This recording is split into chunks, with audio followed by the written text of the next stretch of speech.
Ils s'inscrivent dans les nouvelles tendances, les slow cafés, une offre plutôt complémentaire qui permet de déguster café et boissons en tout genre tout en travaillant.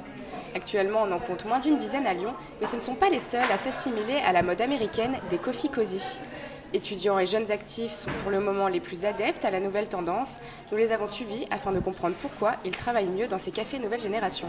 Un reportage de Noémie Perrin et Ilona Jourjean. À l'Anticafé, tous les éléments sont réunis pour travailler tranquillement et le principe est plutôt simple. 5 € de l'heure avec Wi-Fi et boissons et buffets à volonté, ainsi qu'un espace entièrement consacré au coworking. J'ai 30% de ma clientèle qui vient pour bosser, donc des télétravailleurs, des start-upers, etc. Mais j'ai également beaucoup de personnes qui viennent faire des rendez-vous d'affaires en fait. Et j'ai voulu vraiment créer un endroit très cosy, comme une maison. Donc j'ai des espaces canapés, j'ai des banquettes des banquettes basses, etc. Augustine, Elisa et Marie, étudiantes en art du spectacle, sont des habituées. Si elles viennent à l'Anticafé, c'est avant tout pour travailler leur scène de théâtre et manger.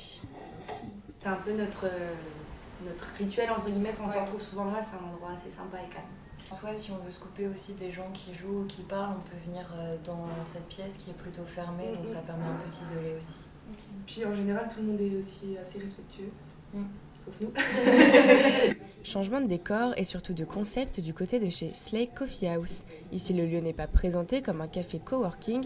Les personnes qui viennent travailler se font même plutôt rares, même si l'ambiance est pourtant bien similaire à celle de l'Anticafé.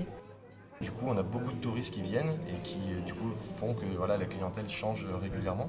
Mais après, on a quand même des habitués qui viennent souvent. Et pour le coup, ces habitués-là, ils viennent en fait prendre un petit café le matin ou juste discuter avec nous, ou juste lire leur journal et tout ça. Mais on a rarement des gens qui viennent encore s'installer avec leur ordinateur et puis travailler.